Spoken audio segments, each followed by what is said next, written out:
안녕하세요. 책 읽는 오후입니다. 오랜만에 인사드립니다. 제가 작년 말, 그러니까 2023년 12월 31일에 책을 한 권 냈는데요. 짤막한 소개 쇼츠는 만들었었는데 소개 영상은 안 만들었더라고요. 벌써 5개월이 지났지만 이제라도 소개해 봅니다. 그 전에 다들 잘 지내셨나요? 매년 느끼는 거지만 정말 시간이 빠르게 지나가는 것 같아요. 패딩 입고 다니던 때가 엊그제 같았는데 벌써 반팔을 입고 있네요. 저는 올해 4월 초부터 달리기를 시작했어요. 그러면서 점점 아침형 인간이 되려고 노력하고 있는데 쉽지가 않네요. 달리기를 매일 하는 것은 다리에 무리가 가서 요새는 주로 걸으면서 근력 운동을 하고 있어요.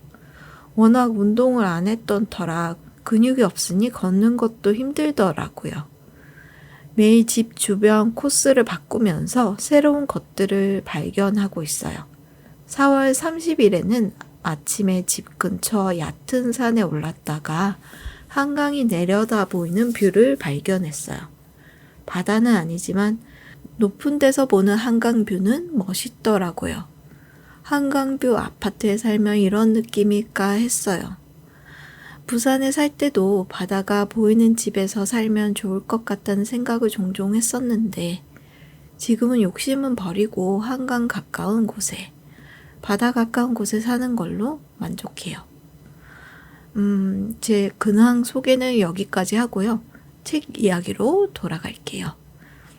먼저 책을 소개하자면 오후 6시의 고양이에 대해서 소개해야겠네요.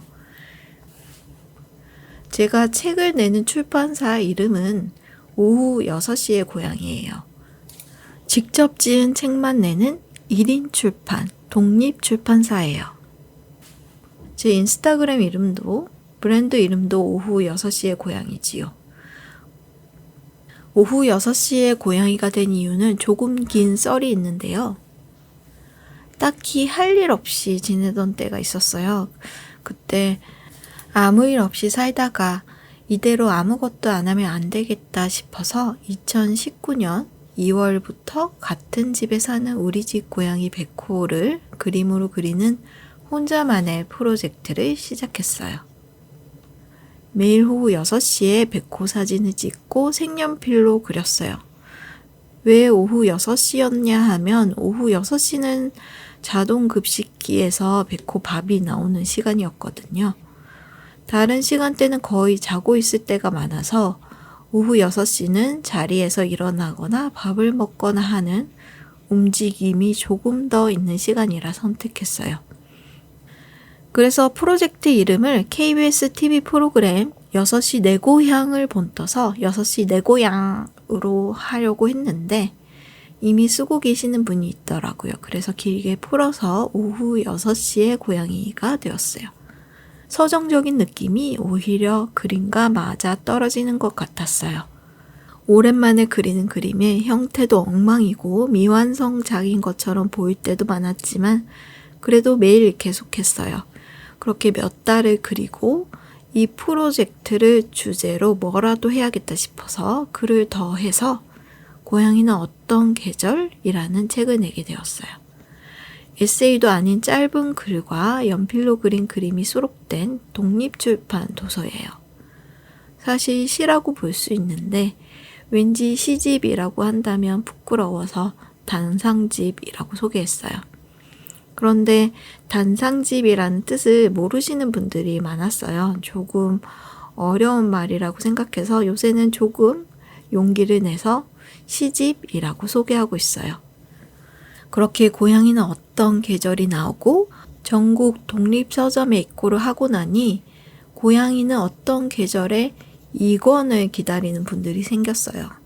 보통 책이 나오면 작가의 다음 책을 기다리는데 이 책은 딱 잘라서 고양이는 어떤 계절에 2권을 기대하시는 분들이 많았어요.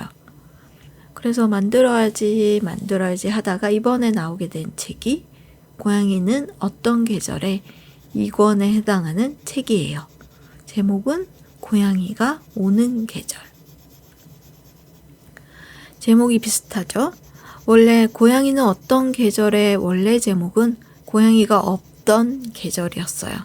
좀 더 에세이의 성격을 띤 책을 만들려고 했는데 이 책의 가제를 들은 지인분이 고양이는 어떤 계절이라고요? 제목 좋은데요? 라고 말씀하셨어요. 그러고 보니 그 제목이 더 좋은 것 같더라고요. 그래서 책 제목을 고양이는 어떤 계절이라고 바꾸게 되었어요. 그리고 그때부터 고양이는 어떤 계절 시리즈에 대해 생각하기 시작했어요. 그때는 책도 나오지 않은 시점이었는데 총 3권을 책으로 담아내면 좋겠다고 상상했어요. 다행히도 고양이는 어떤 계절에 2권을 찾으시는 분들이 있었고 그렇게 고양이가 오는 계절이 나올 수 있게 된 거지요. 고양이는 어떤 계절은 재고가 10권 정도 남았고요. 요것을 팔면 절판할 예정이에요. 예산 문제도 있고 재고 문제도 있어서 독립서점에만 납품하는 한계에 저희의 역량을 적당히 평가하기로 했어요. 다만 전자책을 고민하고 있는데 시기는 언제가 좋을지 고민하는 중이에요. 1권인 고양이는 어떤 계절은 이렇게 소개합니다. 정확히 언제쯤 계절이 바뀌었는지 알 수 없는 것처럼 어느새 곁에 함께하고 있는 나의 고양이에 관한 글을 모았습니다. 고양이는 어떤 계절은 저의 고양이 백호에게 보내는 편지예요. 고양이를 향한 꾸미지 않은 말들을 담았어요. 누군가 이 책을 보고 고양이가 그렇게 좋아요? 라고 물으셨는데 그때는 제대로 답하지 못했는데 지금은 답할 수 있을 것 같아요. 고양이를 향한 러브레터를 쓴 것이라고. 좋아하는 것보다 사랑하는 마음을 담은 책이라고 할 수 있겠네요. 다른 고양이 에세이처럼 백호를 만나게 된 과정, 우리만의 에피소드를 쓰다가 구구절절한 이야기는 다 지워버리고 감정 한 줄만 남긴 글이에요. 고양이를 좋아하기도 하지만 나의 고양이에 대한 사랑을 담은 책이지요. 세상과 단절되어 있고 우리만의 울타리에서 만든 글이에요. 아마 고양이와 같이 살아본 적이 없는 분은 이해하기 힘든 책이지요. 그걸 알고도 남기고 싶었어요. 내가 사랑한 흔적을. 이 책은 고양이에 대한 러브레터이기도 하지만 제가 세상에 남긴 사랑의 흔적일 거예요. 그렇게 생각해요.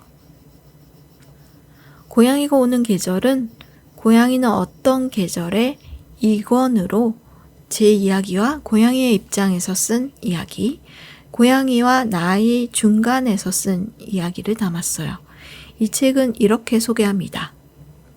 길을 걷다 우연히 고양이를 만나면 집에 들어오고 한참이 지나서도 길 위에 나를 두고 온 기분입니다. 책상 앞에 앉아 길 위에 버려둔 나의 눈을 빌려 쓴 글들을 모았습니다. 외출을 하고 산책을 하고 집에 들어왔을 때 이상하게도 마음이 길에 남아있는 기분이 들 때가 있어요. 나의 일부를 거기다가 놓고 온 듯한, 그것은 아름다운 풍경일 때도 삭막한 자국일 때도 있었어요. 길 위에 두고 온 수많은 나를 집어다가 글로 표현했어요. 시처럼 쓰려고 했고요. 이야기가 숨어 있어요. 3가지 파트로 나누어져 있는데요. 첫 번째 파트는 씀씀이 밟아 누른 말들로 저의 이야기를 담았어요. 씀씀이는 제가 만든 말인데 씀씀하다는 심심하다의 옛말인데요. 맛이 좀 싱거울 때도 이 표현을 써요. 이제는 시간이 흘러 달지도 짜지도 않은 글을 쓰고 싶어서 이 말을 만들었어요. 두 번째 파트는 사뿐히 길 위에 새긴 말들로 길고양이에 대한 이야기예요. 발자국을 남기지 않고 숨어 다녀야 안전할 수 있는, 그럼에도 어쩐지 천진난만하기만 한 고양이들을 떠올렸어요. 세 번째 파트는 나와 고양이의 계절에는 에서 비로소 우리는 눈을 마주치고 말해요. 고양이와 인사를 하는 방법은 눈을 마주친 상태에서 천천히 눈을 깜빡여야 돼요. 이건 나는 너를 공격할 마음이 없어 라는 뜻이래요. 적이 아닌 사람 앞에서만 눈을 감을 수 있다는 시각적인 표현인 거죠. 이 인사를 하려면 먼저 눈을 마주쳐야 되죠. 이렇게 세 가지 파트로 나뉘어져 있는데 각 시마다 이야기가 숨어 있어요. 궁금해 하시는 분이 있을지는 모르겠지만 언젠가 살다 보면 이야기 보따리를 풀어 헤칠 수 있겠지요. 고양이가 오는 계절에 실린 시 몇 편을 소개해 드릴게요. 제가 썼지만 제일 좋아하는 시는 무지개예요. 두 번째 파트인 사뿐히 길 위에 새긴 말들에 수록된 시예요. 굉장히 짧은데 읽어 드릴게요. 무지개. 평생 욕심내어 본 적 없는 꿈들이 이쪽으로 오라 하네. 이렇게 짧아요. 이 글은 죽은 길고양이의 마음에 빗대어 쓴 시예요. 흔히들 아끼던 개나 고양이가 죽으면 무지개 다리를 건넌다고 하잖아요. 어떠한 안식처도 없었던 길고양이에게는 이 무지개도 사치였던 거예요. 길고양이는 평생 어떤 사치를 꿈꿔볼 수 없었지만 죽음에 이르러 작은 욕심을 내어보는 거예요. 아무도 마중 나갈 일이 없을 곳으로. 길고양이가 자기를 위한 무지갯길을 떠나는 것을 떠올리며 지은 글이에요. 이 글 옆에 그림은 흑백으로 그려진 무지개인데요.